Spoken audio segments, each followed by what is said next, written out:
Assalamualaikum warahmatullahi wabarakatuh.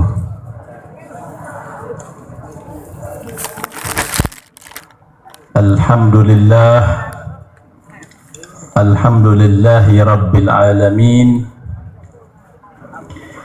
wa bihi nasta'inu ala umuri dunya wa din. Ashhadu an la ilaha illallah wahdahu la syarika lah, wa ashhadu anna sayyidana wa nabiyyana wa qurrata a'yunina wa nura qulubina wa maulana Muhammadan abduhu wa rasuluh wa habibuhu wa safiyuhu wa khaliluh. Allahumma salli wa sallim ala sayyidina Muhammad nurikal sari wa madadikal jari wajma'na bihi fi kulli atwari wa awtari wa ala alihi wa sahbihi ya nur, amma ba'd. Ingkang satuhu kaula mulyakaken para alim ulama, para kiai, para asatidah, para bini sepuh, para sesepuh, wabil khusus sahibul fadilah Kiai Haji Agus Salahuddin bin Abdul Jalil bin Mustaqim bin Husin hafizahullah, lan keluarga ageng Romo Kiai almarhum Abdul Jalil ingkang kula hormati, para hadirin wal hadirat, muslimin wal muslimat rahimakumullah. Alhamdulillah, kita syukur wonten nasa dalam Allah pilih ing dalu menika kita sedaya saged rawuh wonten setunggalipun acara ingkang agung nggih menika hall kagem Romo Kiai almarhum Mustaqim bin Husin lan ugi Romo Kiai Abdul Jalil. Kerawan panjenengan pasti akan dadosaken panjenengan kesambungan barokah, rahmat, nikmat dari Allah Subhanahu wa taala, sebab panjenengan cinta kepada orang-orang yang dekat kepada Allah, kepada orang-orang ingkang menyambung perjuanganipun lan bahkan thariqah lan hakikatipun kalian kanjeng Nabi Muhammad sallallahu alaihi wasallam, sehingga nikilah yang merupakan sangu sing paling larang dan berharga menawi panjenengan sowan wonten ngasanipun Gusti Allah, nggih menika sangu dengan mahabbah, cinta, dan sangu menghadap Allah Subhanahu wa taala dengan ittisal, rabithah, hubungan dengan para guru-guru yang mulia. Dados menungso menika menawi cinta kepada orang-orang yang saleh, cinta kepada wali-wali Allah, cinta kepada orang-orang yang muqarrab indallah, sanajan panjenengan duwe amalan ora kaya wali-wali niku, ora kaya para kiai-kiai niku, kanthi raos cinta niki panjenengan mengki dilebet surga sareng kalih para kiai, dilebet surga sareng kalih para wali. Padahal amalan jenengan tidak sampai dengan amalan beliau.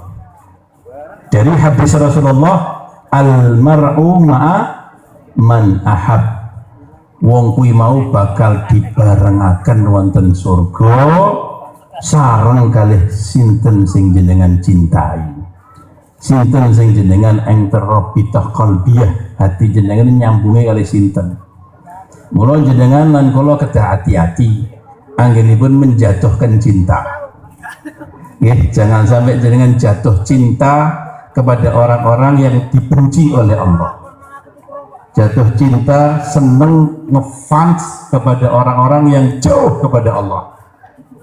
Ya, sebab sanajan wong niku wau ibadahe apik, bahkan mati wonten ning jero Ka'bah akan dimahsyarkan bersama dengan orang yang dia cintai. Nah, nek cintai bukan orang-orang soleh, sanajan mati nih wonten Ka'bah ya bareng karo wong-wong sing boten soleh niku. Bahkan diceritakan di dalam kitab-kitab niku dan juga kisah daripada para wali-wali Allah, sanajan enten tiyang niku wafat meninggal dunia wonten Madinah Munawwarah dan dikubur di kuburan Baqi, meninggal dunia wonten tempat yang sae seperti itu, tetapi hatinya cinta bukan kepada ahlul Madinah, hatinya cinta bukan kepada orang-orang yang soleh, maka mayatnya dipindahkan oleh Allah Subhanahu wa Ta'ala ke tempat yang lain. Ya, begitu ditanam, dibuka wis ora enek, dipindahkan oleh Gusti Allah, sebab dia gabung dengan orang-orang yang tidak baik. Sematan ugi enten wong sing meninggal dunia wonten Inggris, wonten Cina, Muslim, tapi hatinya cinta dengan Rasulullah, hatinya cinta dengan ulama-ulama Allah, hatinya cinta dengan wali-wali Allah, maka kuburan mayatnya itu dipindah di Madinah. Enten setunggalipun Habib, asmanipun Al-Habib Abdul Qadir bin Abdurrahman bin Ali Al-Junaid. Habib Abdul Qadir menikah meninggal dunia wonten Singapura. Meninggal dunia wonten Singapura, dikuburakan wonten penguburan muslim yang ada di Singapura. Tetapi Habib Abdul Qadir Al-Junaid niki pun sangat cinta dengan wali-wali Allah yang ada di Zambal, kuburan Zambal. Nggih menika kuburanipun leluhur wali songo sing wonten Hadramaut. Asman jenenge kuburan Zambal. Wonten Zambal niku para jamaah yang mulia, wonten Hadramaut, wali Allah sing dikubur wonten mriku 15.000.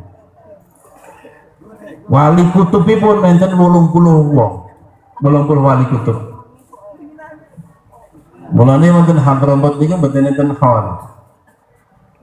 Sebab setahun niku cuma enten 365 hari. Ya wali-wali besarnya 15.000. Setahun cuma hanya 365 hari, sing kajeng diholi 15.000. Berarti nek sedina pinten wali nih Gusti Allah. Gitu. Akhirnya digabungaken menawi enten hal wonten Hadramaut niku gabung kali ziarah Nabi Allah Hud alaihi salam. Enten ziarah Nabi Allah Hud alaihi salam awal bulan Sya'ban ibu sekalian mengholi para wali-wali Allah yang ribu-ribuan niku. Lah Habib Abdul Qadir bin Abdurrahman bin Ali Al-Junaid ini sangat cinta dengan para wali-wali Allah yang ada di Hadramaut itu, Pak. Akhirnya begitu dikubur wonten Singapura, hari keduanya besoknya dibuduk wis ora enek kuburannya. Kuburannya dipindah kali Gusti Allah wonten Zambal niku. Kuburannya dipindah wonten Zambal. Sehingga para wali-wali Allah ingkang tasih sugeng kepanggih kali Habib Abdul Qadir wonten Zambal. Mulane para jamaah yang mulia, panjenengan ngrawuhi hal Simbah Abdul Jalil, Simbah Mustaqim ingkang celak kali Gusti Allah, ahlullah, panjenengan menunjukkan rasa cinta cinta kali wali-wali Allah Al-Imam Abdul Hasan Asy-Syadzili bin Ali itu. Maka jenengan cinta ini muga-muga panjenengan binjing di masyarakat sareng kali para wali-wali Allah. Nggih, mlebet surga sareng kali wali-wali Allah. Amin Allahumma. Para jamaah yang mulia, akan lebih sempurna menawi panjenengan menika memiliki rasa cinta disarengi panjenengan ngikuti akhlakipun, ngikuti adab-adabipun kados tema yang diangkat pada haul tahun ini, membumikan adab, membumikan adab. Jadi adab itu ojo gur ning kitab-kitab. Adab itu ojo nenggon lesan diomong-omongke, tetapi adab itu harus dipraktekkan dalam kehidupan sehari-hari. Para jamaah yang dimuliakan Allah Subhanahu wa taala, Al-Imam Asy-Syafi'i, imam kita sedaya rahmatullah alaih, piyambakipun ngendika, kun adabuka kaddaqiq wa ilmuka kal milih. Jadikan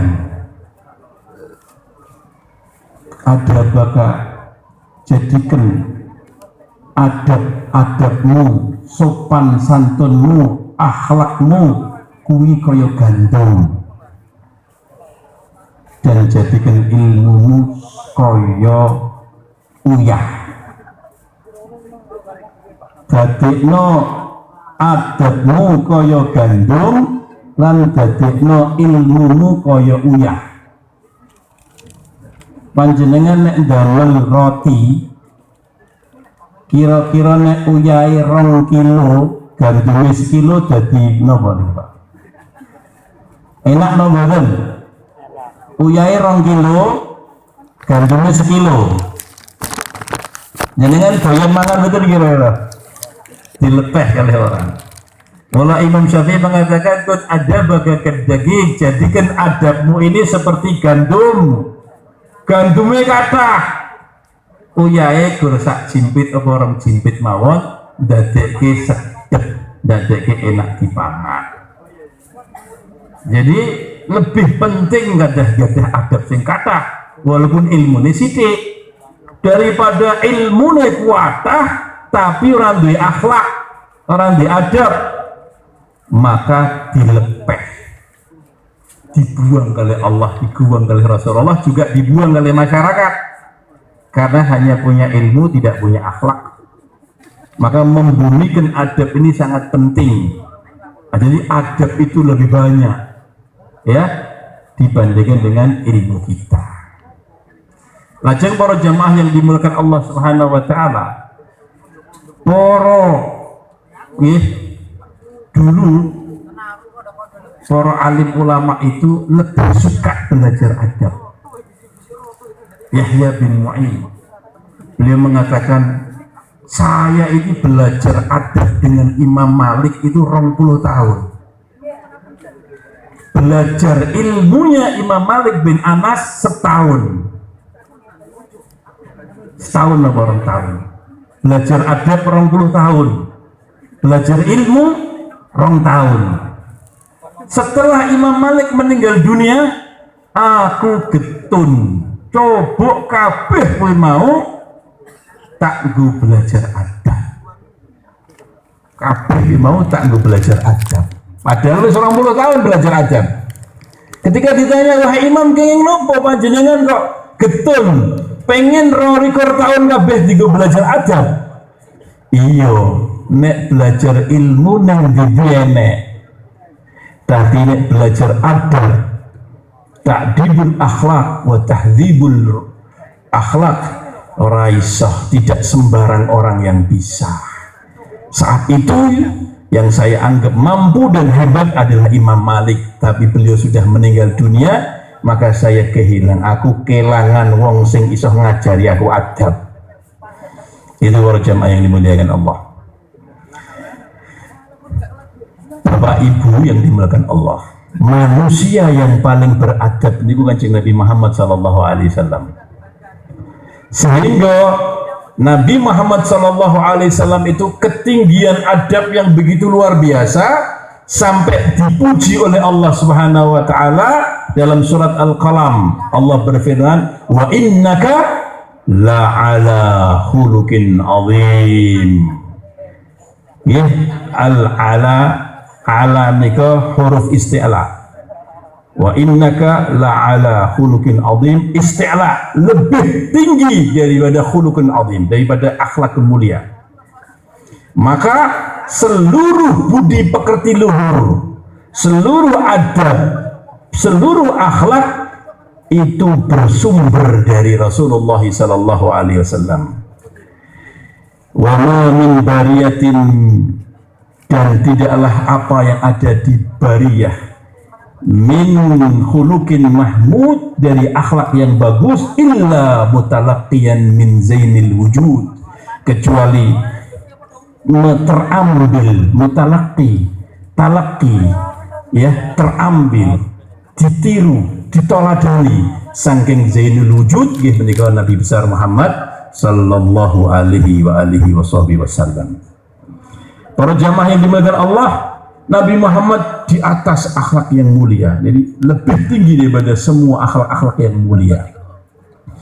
Beliau bersabda dalam hadisnya, "Adabani Rabbi fa ahsana ta'dibi." Adabani Rabbi fa ahsana ta'dibi. Ngerti ya kabeh, insun Muhammad iki diajari adab karo Tuhanku Allah, maka akulah orang yang paling beradab, orang yang paling top dalam berakhlak aku, karena akhlakku diajari Gusti Allah. Ulama anggenipun mensyarahkan ini hadis sangat dalam, sehingga piyambakipun mengendika, pilih kullama zada adabul insan zada ma'rifatuhu ilallah, zadat ma'rifatuhu ilallah, zadat ma'rifatuhu ila rabbi. Setiap kali manusia itu bertambah adabnya, setiap kali manusia ini bertambah adabnya, berarti makna dari hadis itu bertambah ma'rifahnya kepada Allah Subhanahu wa taala. Nah, manusia niku nek adabe kurang, berarti ma'rifahnya kepada Allah juga berkurang. Maka sebagian ulama beliau mengatakan, man zada adabuhu zada tasawwufuhu. Barang siapa yang tambah adabnya, berarti tambah tasawufnya. Berarti orang yang ahli tasawuf pasti adalah orang yang ahli adab. Sehingga di dalam kalimat ulama yang lain ketika mentafsirkan atau mensyarahkan hadis bahwa akmalul mu'minina imanan ahsanuhum khuluqa, sempurna keimanan seseorang yang beriman adalah orang yang paling baik budi pekertinya. Terus para jamaah yang mulia, sopo sing tambah imane mesti tambah adabe. Sopo sing tambah adabe mesti tambah imane. Mafhum mukhalafahnya, wong sing orang duwe adab ya kuwi mau wong sing ra duwe iman. Ya, wong sing ra duwe iman mesti ra duwe adab. Nah, itulah para jamaah yang dimuliakan Allah. Sehingga Rasulullah juga bersabda, beliau bersabda bahwa inni bu'ithu liutammima makarimal akhlak. Sesungguhnya sira iki diutus kali Gusti Allah untuk menyempurnakan budi pekerti yang luhur. Bapak Ibu yang dimuliakan Allah, betapa hebatnya dan betapa pentingnya adab dan akhlak niko. Benjing wonten dinten kiamat, nggih, benjing wonten dinten kiamat. Amalan nopo sing paling abot ditimbang wonten mizanul akhirah. Amalan nopo sing paling abot ditimbang wonten mizan. Ternyata amalan yang paling memberatkan timbangan wonten akhirat niku akhlak. Ya, bukan sholat, bukan zakat, bukan haji, bukan sedekah, Pak. Tetapi amalan yang paling besar timbangan besok di hari kiamat adalah adab, adalah akhlak. Ya, adalah adab, adalah akhlak. Maka Syekh Abdullah bin Makhramah mengatakan, man bagho salamah ta'addab. Sopo sing kepingin selamat, maka beradablah. Para jamaah yang dimuliakan Allah SWT, monggo kula lan sami berusaha untuk belajar adab dari guru-guru kita, dari para masyayikh kita. Kita terapkan dalam kehidupan kita sehari-hari. Nggih, para jamaah, adab menika nggih, adab menika enten sing wajib, enten sing sunnah, enten sing mubah. Ora enek sing makruh, apa nek sing haram ndak ada. Adab itu enten sing wajib. Berarti wajib dijalankan ya. Contoh adab sing wajib niku menutup aurat, gitu, menutup aurat kita, badan kita yang haram untuk kita lihatkan dan haram untuk dilihat, wajib ditutup nama badan, wajib ditutup. Itu bagian dari adab, tapi hukumnya wajib, baik di luar sholat atau di dalam sholat. Adab yang wajib, hormat dengan guru, itu adab, hormat itu, tapi wajib. Sebab kalau kita tidak hormat dengan guru, namanya qalil adab, dan itu kan bahaya. Adab yang wajib juga menghargai dan menghormati kedua orang tua, itu adab, hormat, ta'zim, tapi wajib itu hukumnya, fardu ain, dan masih banyak lagi. Ada adab yang hukumnya sunnah. Artinya nek jenengan ndak amal ke ora apa-apa, tapi akan kehilangan pahala apa jenengan? Kehilangan pahala. Adab sunnah. Contoh jenengan nek salat kuwi apike nganggo kupluk, nganggo kopiah nutupi kepala untuk laki-laki. Itu adab, Pak. Nggih. Apike nek salat niku nganggo sarung.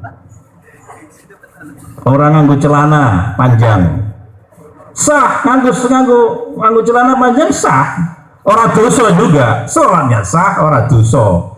Tapi nek jenengan nganggi sarung akan dapat pahala, karena al-izar itu min adab Nabi sallallahu alaihi wasallam.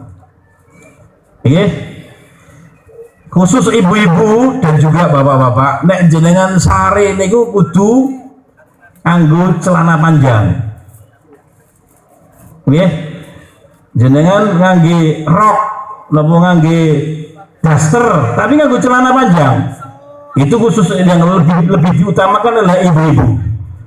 Bapak-bapak juga nganggo sarung, tapi nganggo celana panjang juga, celana panjang sing tipis. Itu adab dan itu sunnah. Itu adab, itu sunnah. Nah, jangan lampai itu ganjaran. Nek ora dilampai ya ora dosa. Tapi itu adab, sehingga nek jenengan pas turu main silat ora kebuka. Sebab ada sebagian orang nek turu ku ngau main pencak, Pak. Akhirnya kebuka kabeh awake. Nah, nek jenengan ngangge sarung terus ngangge juga nganggo celana panjangan, nek buka-bukaan selamat jenengan. Apane nek turune bareng-bareng sak pondok. Nggih, bareng-bareng nang nggon Mina ngoten niku nggih bahaya nek jenengan buka aurat. Kecuali nek jenengan ning kamar piyambak. Ora nek sing mlebu. Ning kamar piyambak ya sing mlebu nek jin sing mlebu, kebuka aurat jenengan ditubruk kalih jin jenengan. Nggih. Maka para jamaah yang mulia, adab itu ada yang sunnah. Tapi ada adab yang mubah juga. Mubah, tapi itu bagus kalau diamalkan. Mubah. Di antaranya adab yang mubah adalah panjenengan menawi enten napa menika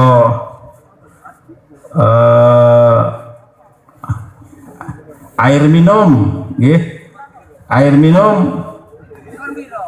panjenengan di tempat satu air minum di tempat yang tidak pas, tidak pantas untuk ditaruh di situ karena tempat terbuka, maka jenengan tutupi ben ora kena bleduk. Itu juga salah satu adab yang bagus.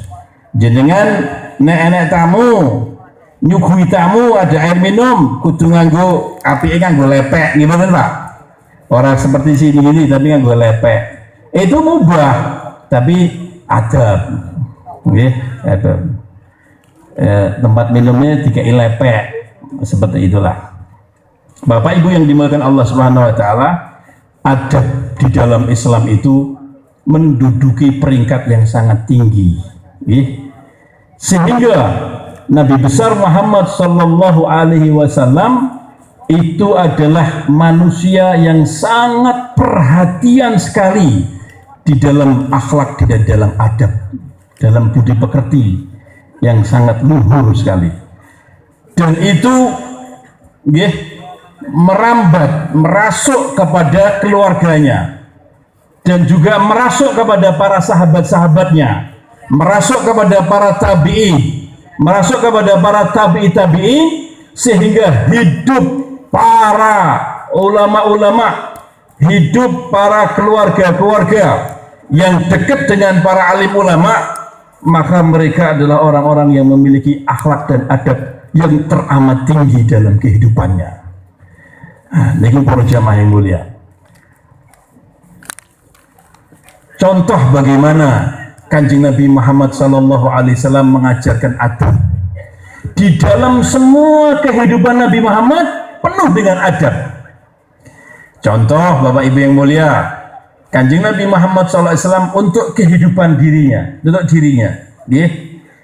adalah orang yang sangat menghargai keluarga, sangat cinta dengan keluarga, sangat memuliakan perempuan, sehingga Nabi SAW tidak pernah mencela makanan. Boten nate Kanjeng Nabi niku napa ngenyek apa merendahkan makanan. Satu ketika Kanjeng Nabi niku mlebet wonten daleme, kados biasanya pun dipun paringi kalau istrinya minuman, teh napa adalah minuman. Ketika Rasulullah minum, dihabiskan semua minumannya oleh Kanjeng Nabi. Walaupun 3 nafas, Kanjeng Nabi nak munjuk orang gelegek kayak unta. Terus bismillah, alhamdulillah, bismillah, alhamdulillah, bismillah, alhamdulillah, bismillah, dihabiskan. Biasanya Kanjeng Nabi niku nek ngunjuk sebagian airnya itu disisakan 1/4, terus diparingi oleh istrinya supaya istrinya itu berkah dari ludahnya Rasulullah. Karena ludahnya orang soleh, apalagi ludahnya Nabi Muhammad itu obat, obat. Dan ludahnya Rasulullah lebih wangi daripada minyak kasturi. Itu kalau lidah kula lan jenengan. Rasulullah itu kalau meludah lebih wangi daripada minyak. Keringetnya lebih wangi daripada minyak misik. Keringetnya Kanjeng Nabi. Mulane pun istri pun Rasulullah niku nek musim panas ngumpulke keringetnya Kanjeng Nabi. Jadi Rasulullah di musim panas sare niku keringetipun gede-gede gitu. Dan keringetipun kagem ngaten niki mili niki kados mutiara berkilo-kilo. Kados mutiara yang berkilo-kilo. Dikumpulke kalih istrinipun wonten botol. Nek sare kumpulke. Satu ketika Rasulullah bangun wungu eneng opo musalamah. Niki kula ngumpulaken keringet panjenengan Kanjeng Nabi. Apa? Kula kagem minyak wangi kali kula kagem tombo. Nek enten bocah sing anget kula paringi toya kula tetesi keringet panjenengan. Dan alhamdulillah kanthi izin Allah sembuh. Kali kula tinggi campuran minyak wangi karena minyak wangi kan lebih harum apabila dengan keringet panjenengan. Rasulullah mengatakan ajal ya ora apa-apa. Mboten ngendika bid'ah kowe, syirik kowe. Mboten ngamun alhamdulillah ajal silahkan. Terus para jamaah yang mulia, ketika Rasulullah nunjuk nggih dihabiskan, tidak disisakan, padahal biasanya disisakan. Lajeng Rasulullah mlebu wonten kamar. Lah istrinya penasaran, iki kenging napa ya? Biasanya disisakan kok niki tidak disisakan. Penasaran itu tidak seperti biasanya. Maka sisa beberapa tetes yang ada di gelas dicicipi. Ternyata wasin banget. Terus istrinya itu keliru nglebokke gen teh niku nganggo garam. Sehingga asin, tapi akhlakipun Rasulullah, adabipun Rasulullah ora molo, ora nyaci, ora maki, ora ngiloki. Bahkan diminum semua oleh Rasulullah supados ditutupi ojo krasa ati nenek salah. Tapi istrinya penasaran karena biasanya disisakan, maka diunjuklah sebagian beberapa tetes dirasake didila, ternyata sangat asin. Saat itulah dia minta maaf kepada Rasulullah, ya mengapunten kula keliru. Rapopo. Suf niku momone kula lan jenengan kira-kira pripun, Pak? Ya, keliru mesti miso-miso gitu. Kok asine kayak upil gitu. Berarti wis tau ngrasake upil loh gitu. Masya Allah. Satu ketika Rasulullah SAW niku mlebet wonten griya.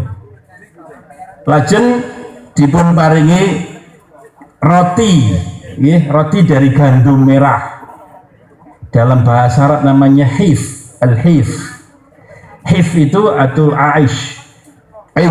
Aish atau hif, makanan dari gandum merah itu. Terus di sampingnya dipun paringi cuka. Dados lauke niku namun cuka. Roti nganggo cuka. Rasulullah nunjuk cuka kali dadah roti ditutul-tutul cuka. Akhlaknya Rasulullah tidak marah, orang emosi, bahkan beliau memuji, mengatakan nikmatul idam khol, kata beliau. Senikmat-nikmat lauk memang cuka, Rasulullah. Senikmat-nikmat lauk adalah cuka, dan itu dalam hasil hadis Sahih Bukhari itu.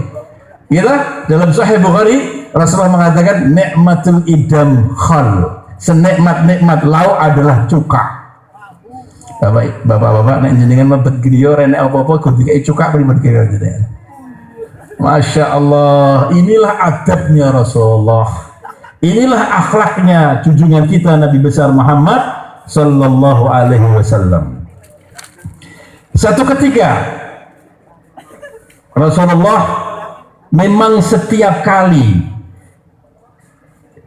kepada musuh-musuh bebuyutan Rasulullah tetap mendatanginya karena berusaha musuh itu muga-muga iso dapat hidayah. Wonten griyane Abu Jahal, ya, Umar ibn al-Hakam, Abu Jahal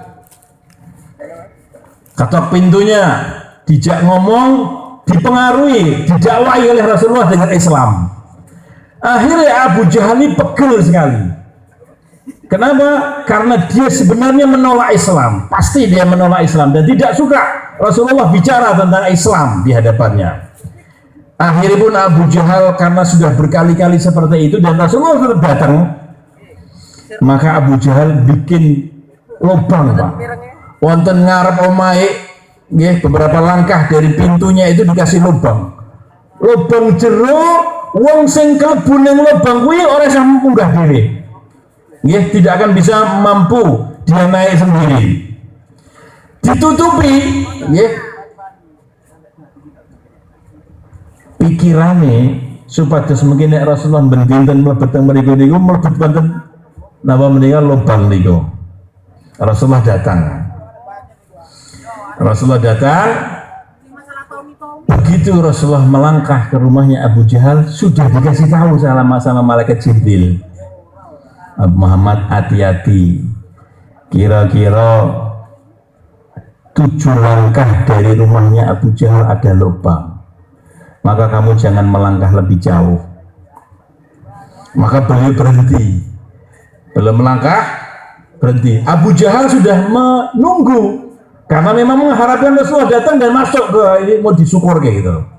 Rasulullah berjalan tapi tidak melanjutkan beberapa langkah kemudian.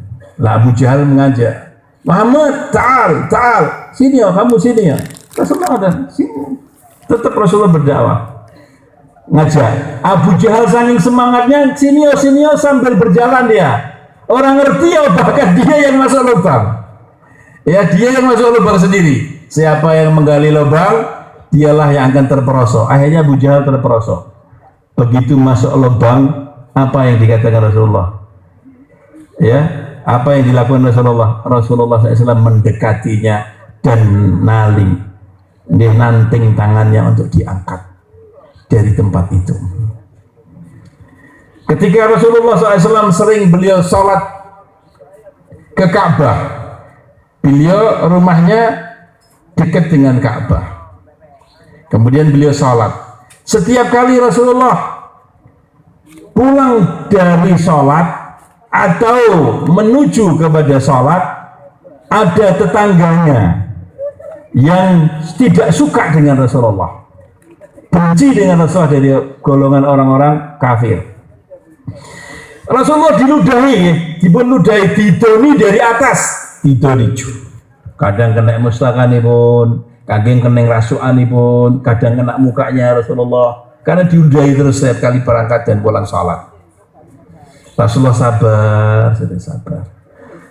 Beberapa hari Rasulullah mundar mandir untuk sholat itu tidak kena ludah, rada kena ludah.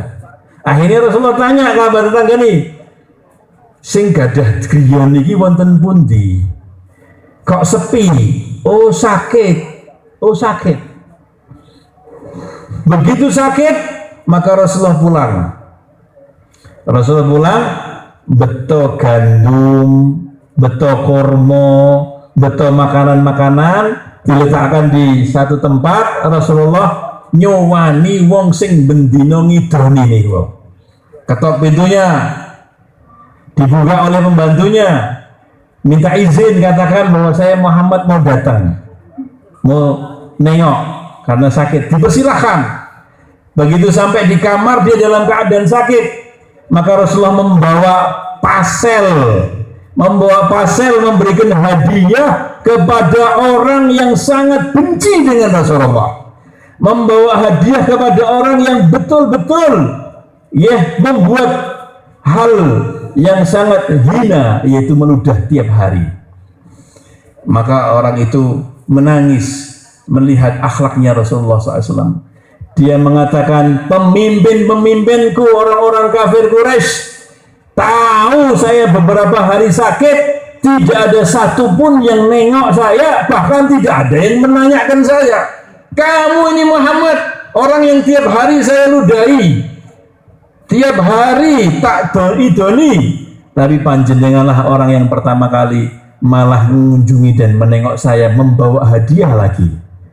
Maka akhirnya orang itu ternyuh dan masuk Islam. Itulah akhlaknya Rasulullah, itulah adabnya Rasulullah.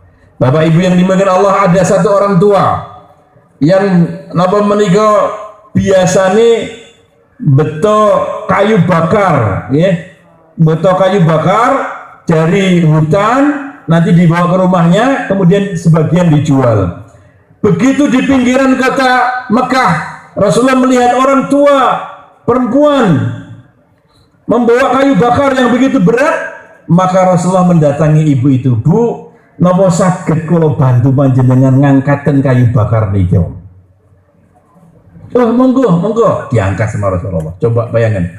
Niki Sayyidul Mursalin, niki Habibullah, Habibur Rahman, Sayyidul Wujud, pemimpinnya umat manusia sedunia, manusia yang paling dekat dengan Allah, mikul kayu miliknya seorang janda tua yang tidak punya status sosial apapun di masyarakat, dibantu Kanjeng Nabi SAW.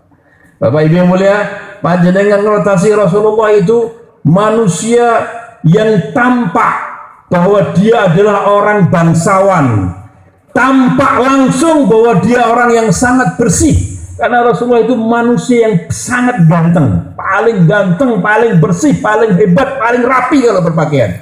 Tapi beliau rela dengan pakaiannya yang rapi, dengan wajahnya yang ganteng, yang wangi, membawa kayu bakar milik seorang janda tua.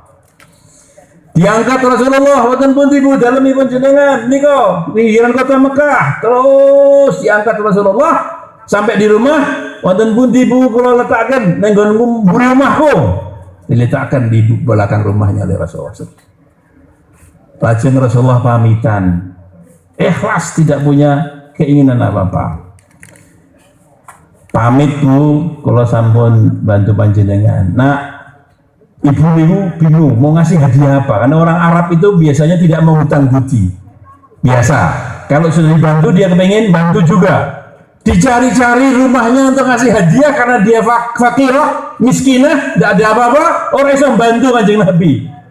Dan tidak kenal ini siapa orang. Akhirnya Mbak Ibu itu mengatakan, nah, kula nyuwun pangapunten, mboten nenten roti sing kagem hadiah kalih kagem jenengan. Mboten enten toyo sing kagem hadiah panjenengan. Karena mboten enten kula namung paring pesen wasiat lan nasihat kagem panjenengan. Moga-moga saged berharga. Napa? Monggo. Paring wasiat lan pesen kalih napa? Nah, mengkene panjenengan wonten kota Mekah.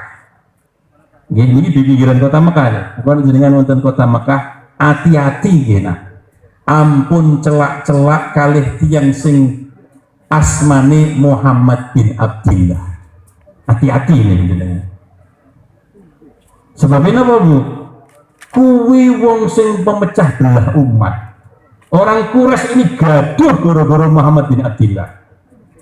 Omongannya itu sihir.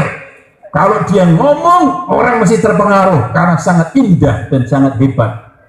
Dan jenengan niku tingali manusia yang sangat akhlaknya mulia, budi pekertinya luhur, bagus, bersih, hebat. Kalau khawatir nek orang yang hebat seperti panjenengan ini terpengaruh mungkin rusak gara-gara Muhammad bin Abdillah. Coba bayangin. Ini orang kena propaganda ini. Lajeng Rasulullah ngendika, panjenengan kenal napa mboten tiyang sing asmanipun Muhammad bin Abdillah. Nate papa nggih mboten kalih tiyang sing asmane Muhammad bin Abdillah. Dereng. Nggih kula niki sing jenenge Muhammad bin Abdillah nggih kula niki. Oh, panjenengan sing asmanipun Muhammad bin Abdillah. Nggih kula niki Muhammad bin Abdillah. Lah, janjanipun jenengan niki ngajari napa kok? Kok sampai gaduh di kota Mekah? Barulah Rasulullah berdakwah. Saya mengajak orang untuk bersilaturahmi, mengajak kerukunan, mengajak bertuhan yang esa, la ilaha illallah Muhammad Rasulullah. Diajari Rasulullah agama Islam, akhirnya ibu ini masuk Islam. Terus para jamaah yang dimuliakan Allah, kisah-kisah adab, kisah-kisah sopan santun, kisah-kisah yang luar biasa di zaman Rasulullah sangat banyak. Sehingga manusia-manusia zaman itu masuk Islam itu bukan melihat mukjizat, tetapi mereka masuk Islam karena melihat akhlaknya Rasulullah. Inilah mestinya yang ditiru oleh juru-juru dakwah. Inilah mesti yang ditiru oleh dai-dai Allah dan para mubalighin, bahwa umat ini harus bisa belajar akhlak dari para dai, belajar akhlak dari para mubaligh sebelum mendengarkan ceramahnya, sebelum mendengarkan pituturi, wis ngertosi akhlaknya dan budi pekertinya. Akan mengesan para jamaah yang mulia, karena itulah yang dilakukan Rasulullah SAW. Jadi lisanul hal absahu min lisanil maqal, bahwa lisanul hal, kondisi akhlakul karimah lebih fasih dibandingkan dengan hanya sekedar pandai berbicara tapi orangnya kenyataannya. Para jamaah yang mulia, saya kasih kisah lagi tentang Rasulullah. Ini kisah yang terakhir. Bagaimana kisah masuknya Islam Sayyidina Bilal bin Rabah Habsyi, Al-Habsyi, ya, dari suku Ethiopia, Habasyah, dari Habasyah. Bilal Habasyah ini orang budak, napa niku budak batur tukon, awake dudu gawane dhewe, awake dudu miliknya dia sendiri. Batur tukon, ora gadah status sosial, miskin, wong awake dhewe ora duwe apa neh kekayaan, ndak punya apa-apa. Bilal iki nggih, Bilal ini adalah budaknya Umayyah bin Khalaf, musuh bebuyutannya Rasulullah. Umayyah bin Khalaf kejem, ya. Tugasnya Bilal menawi siang hari musim kormo atau musim rutop, kon menek kormo jikui kormo kode di PP kalih nek bengi-bengi milihi kormo sing elek-elek lan ugi giling gandum, sehingga siang bekerja, malam bekerja, tidak diberi kesempatan untuk tidur. Bilal di Mekah Mukarramah, Rasulullah berjalan, Rasulullah dalu berjalan-jalan, menengok, melihat orang-orang yang miskin, budak-budak yang sengsara, budak-budak yang tersiksa, untuk didakwahi Rasulullah, ya, dan dibantu oleh Rasulullah SAW. Melihat di pinggiran rumahnya Umayyah bin Khalaf ini, Bilal niki napa menika giling gandum kalih ngantuk-ngantuk, awake lemes, wajahe pucet, ngantuk-ngantuk. Lajeng Rasulullah ngendika, sederek jenengan niki kula tingali kok ketoke kesel banget, ngantuk banget, pucet, kurang mangan, kurang minum. Terus kalau niki budak mboten saged napa-napa, kula niki nek mboten ngentekke gilingan gandum niki sampai pagi, kula dipecuti, kula disiksa. Mula kedah kula entekke walaupun saya ngantuk-ngantuk kayak ini. Oh nek ngaten Kanjeng Nabi pun akhlakipun. Jenengan mang tilem kula sing giling gandume. Dengan mang tilem kula lho. Mas, giling gandum niki ora iso telas lho, kecuali sampai subuh lho. Sampai nanti matahari terbit, karena banyak. Tenang saja, silahkan tidur. Monggo jenengan mangsare, kula sing giling gandum. Maka Bilal begitu meletakkan badannya, les langsung ngorok, Pak. Saking kesel ini. Kanjeng Nabi giling gandum berjam-jam. Begitu menjelang subuh wis rampung, dirapikan oleh Rasulullah, mau banguni ratego sebab betul-betul pulas nih orang. Maka Rasulullah pergi tanpa minta izin karena ratego. Bilal bangun karena sengatan sinar matahari. Terus ning Arab niku nek wis jam 8, jam 9 panas Pak, kaya jam siang kalau di tempat kita ini. Panas dia bangun. Begitu bangun, tempatnya sudah rapi. Gandumnya sudah selesai. Tapi melihat Rasulullah nggak ada, maka dia menyesal. Ya Allah, kenapa orang ini tidak bangunkan saya? Coba kalau bangun saya tak pesen kok kon bengi kon tekone aku ben iso turu. Ya. Ya. Kalau dia bangunin saya akan pesen supaya datang lagi. Saya mau tidur nanti. Subhanallah, tanpa dipesan Rasulullah ba'da isya datang lagi. Monggo jenengan mengsari kalau tak giring gandum lagi. Dilem itu orang giling gandum lagi Rasulullah. Giling gandum sampai menjelang subuh. Selesai, Rasulullah bangun meninggalkan tempat itu. Hari yang ketiga, giling gandum lagi. Tapi hari yang ketiga ini, Bilal bin Rabah karena sudah 2 kali tidur, dia segera wae. Maka dia tidak langsung tidur, tapi memandang wajahnya, wong sing ganteng, wangi, bersih, sopan, santun, ini siapa? Dia penasaran.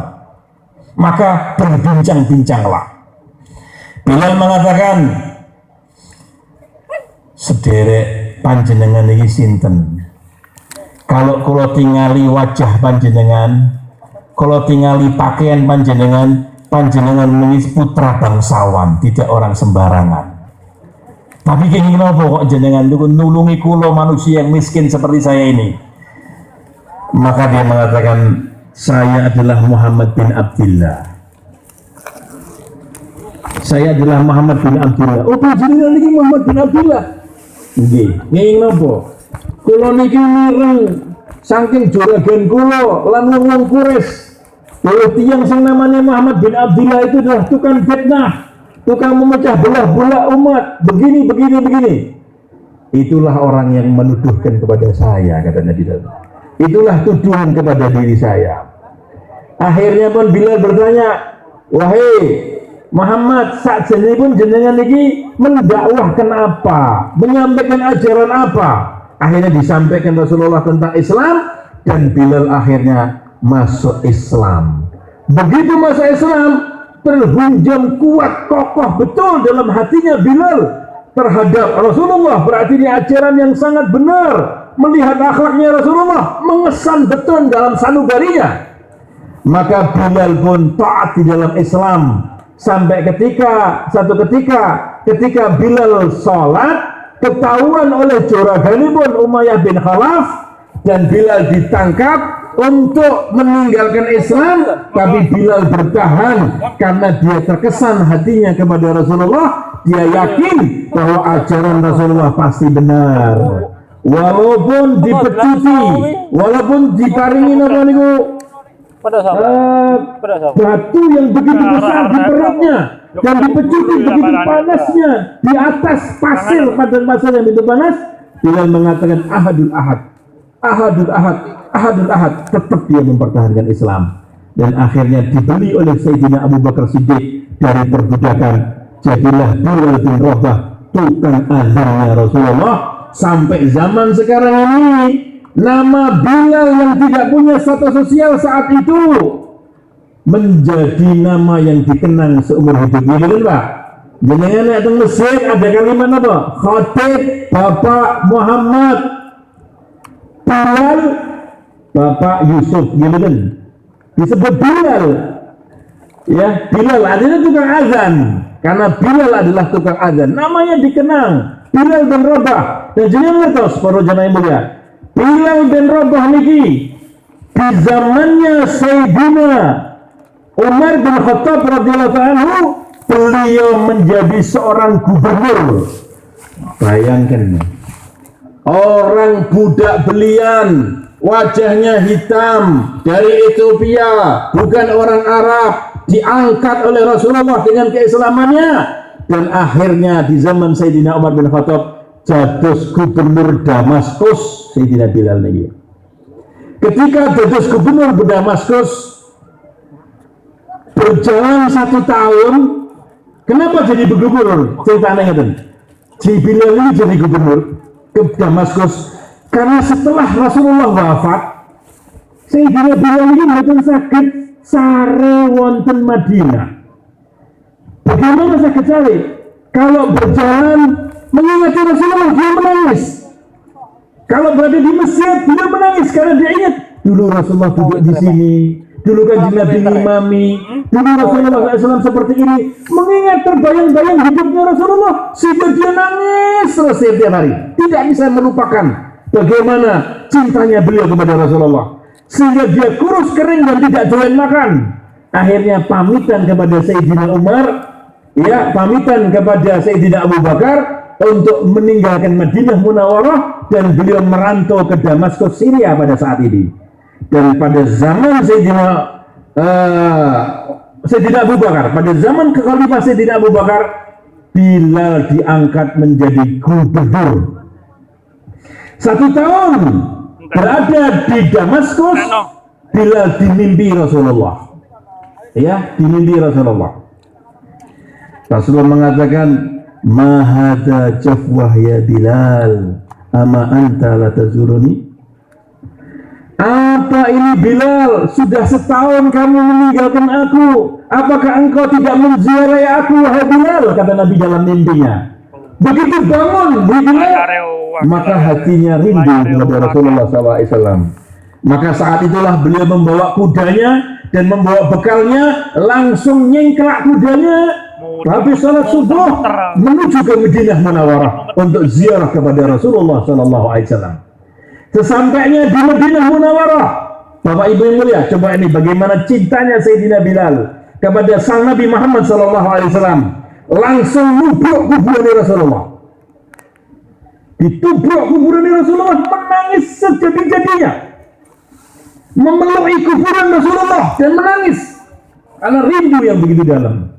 Setelah dia bisa menguasai, beliau baru santai berada di Masjid Nabawi, karena kuburan Rasulullah niki saat niki wonten dalam masjid, ya, dalam Masjid Nabawi. Saat itu di sampingnya masjid langsung kuburan Nabi. Maka Sayyidina Bilal berada di Raudhah. Ketika berada di Raudhah, menjelang azan, salah satu azan di salat wajib, Sayyidina Abu Bakar Siddiq radhiyallahu anhu khalifah melihat Bilal ada di situ, maka mengatakan, "Wahai Bilal, monggo panjenengan azan.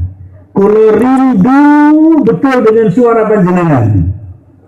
Sebagaimana dulu kalau azan di zaman Rasulullah." Apa kata Bilal? "Nyuwun ngapunten. Kulo sak tibaripun Rasulullah situ boten saged azan melih kulo. Betul mampu kalau azan. Ampun kalau paksa, ingin kalau paksa, ampun kalau dipaksa betul, kalau betul sakit. Dipaksa ya ini ampun. Saat diberi Rasulullah situ kalau betul sakit azan. Betul kuat hati kalau azan. Akhirnya disebutkan azan. Sayyidina Umar bin Khattab datang, ketemu Bilal. Bilal, jenengan mengazan, keluar rindu dengan suara panjenengan yang merdu seperti kamu azan di zaman Rasulullah. Ngapunten Sayyidina Umar, kalau mboten sakit azan melih sak dibaripun Kanjeng Nabi. Datang pembesar-pembesar ibu sahabat ditolak semua oleh Sayyidina Bilal. Akhirnya datang Sayyidina Hasan dan Husain, cucunya dipun Rasulullah. Sayyidina Hasan dan Husain itu ibunipun asmanipun Fatimah Zahra. Fatimah Zahra itu putri nih Kanjeng Nabi Muhammad sallallahu alaihi wasallam. Allahumma shalli ala Muhammad. Sayyidina Hasan dan Sayyidina Husain saat itu umurnya 11 tahun. Sayyidina Hasan umurnya 11 tahun, Sayyidina Husain 10 tahun. Kepanggil kali Sayyidina Bilal, wahai paman Bilal, monggo panjenengan azan kados nalika zamanipun kakek kula panjenengan azan. Maka Sayyidina Bilal memandang kuburan Rasulullah. Asal mengatakan, wahai Sayyidina Hasan, wahai Sayyidina Husain, sudah diminta saya untuk azan oleh para pembesar-pembesar sahabat. Mereka saya tolak untuk tidak saya azan. Tetapi kamu sekarang meminta saya untuk azan, maka saya tidak bisa menolak. Karena engkaulah orang yang kalau meminta kepada Nabi tidak bisa ditolak, tidak pernah menolak. Rasulullah nek jenengan suruh betul sakit nolak. Nah nek kula mungkin nolak permintaan panjenengan, Mungkin kula kepanggih Kanjeng Nabi pripun ingkang saged matur kaliyan Kanjeng Nabi. Dewi panjenengan lan dewi kakek panjenengan kula azan Sayyidina Hasan, kula azan Sayyidina Husain, maka naiklah Sayyidina Hasan, Sayyidina Bilal ke tempat azan yang biasa.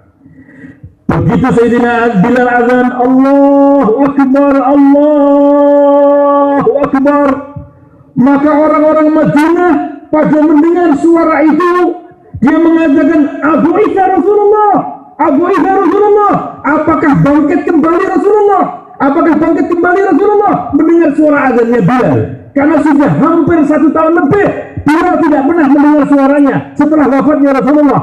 Maka begitu dengar suara azan Bilal, semuanya pada gegap gembira, menangis terseduh-seduh, nostalgia terbayang pada zamannya Rasulullah SAW, sehingga tidak terlihat Madinah banjir eluh, banjir air mata seperti datangnya Bilal dan dia azan. Subhanallah, banjir air mata. Laki-laki, perempuan, tua, muda, semua pada keluar dari rumahnya merasa bahwa Rasulullah bangkit kembali. Merasa Rasulullah bangkit kembali. Sayyidina Bilal terus melanjutkan azannya. Allahu Akbar, Allahu Akbar. Seketika sampai kalimat Asyhadu anna Muhammadan Rasulullah, pingsan Bilal, tidak mampu untuk melanjutkan azannya, pingsan, tidak sadarkan diri. Kenapa? Terbayang dirinya kepada sang Nabi seolah-olah ada di sampingnya Rasulullah ketika di hayatnya Rasulullah. Kalimat asyhadu anna Muhammadan Rasulullah membuat terhunjam batinnya, pingsan Bilal dan tidak bisa melanjutkan azan. Wajah Allah, itulah kisah bagaimana Sayyidina Bilal mencintai Rasulullah, terkesan karena akhlak dan adabnya Rasulullah ketika awal dia berdakwah, mendakwahi Sayyidina Bilal dengan akhlakul karimah. Begitulah Bapak Ibu yang mulia, kalau kita berbicara akhlak dan berbicara adab di dalam Islam, sangatlah luas sekali.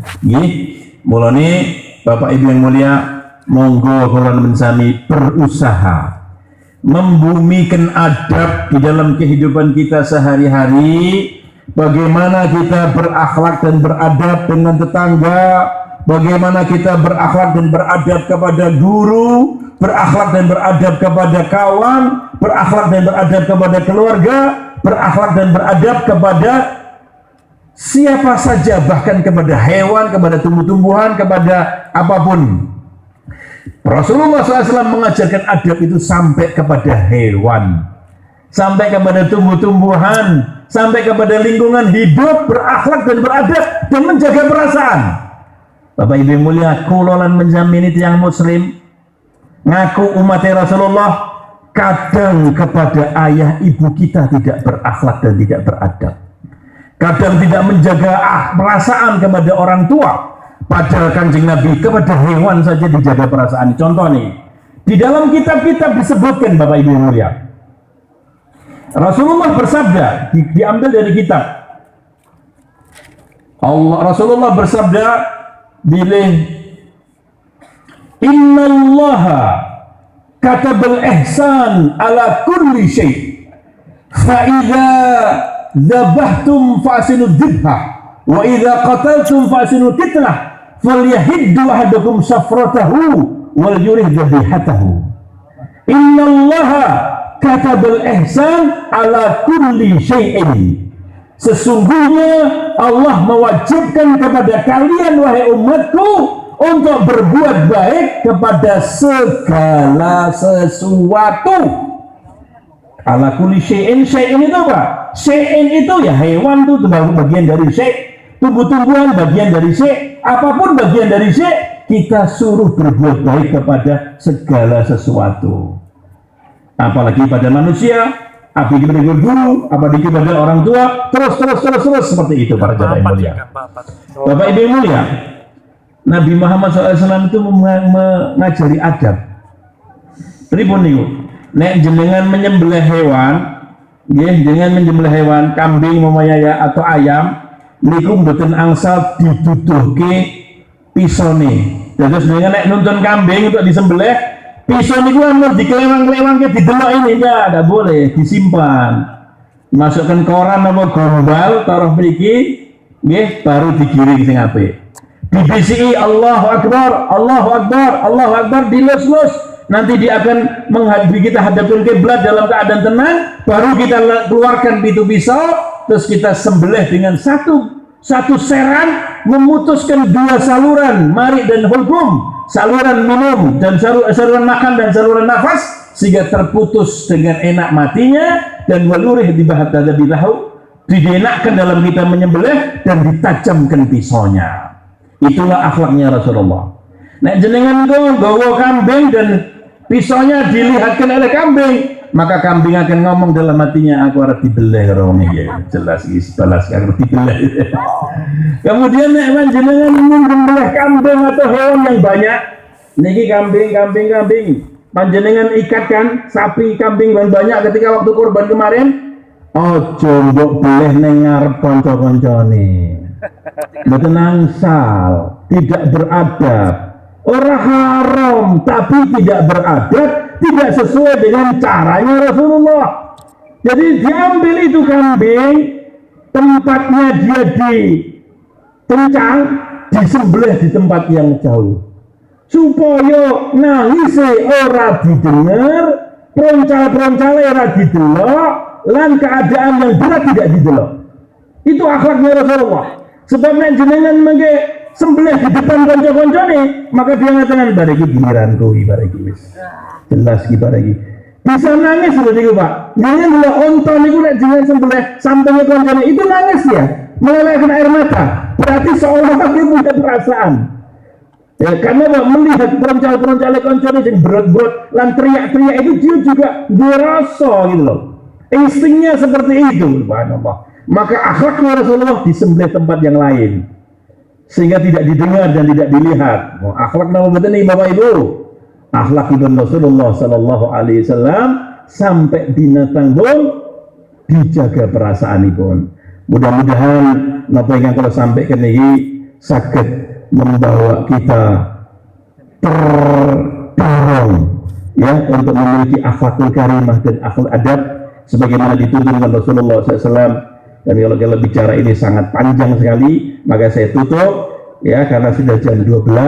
Mudah-mudahan kita termasuk orang-orang yang memiliki budi pekerti luhur, termasuk orang-orang yang memiliki akhlakul karimah, sehingga kita akan bisa masuk surga insya Allah bersama Nabi Muhammad SAW. Dan ampun kembali bangun dulu, ampun pergi dulu. Kita dengarkan doa dari kiai kita. Habis itu selesai doa, baru kita tutup semuanya. Dan dalam keadaan kita sudah membawa kabulnya doa insyaallah dan barakat doa. Assalamualaikum warahmatullahi wabarakatuh.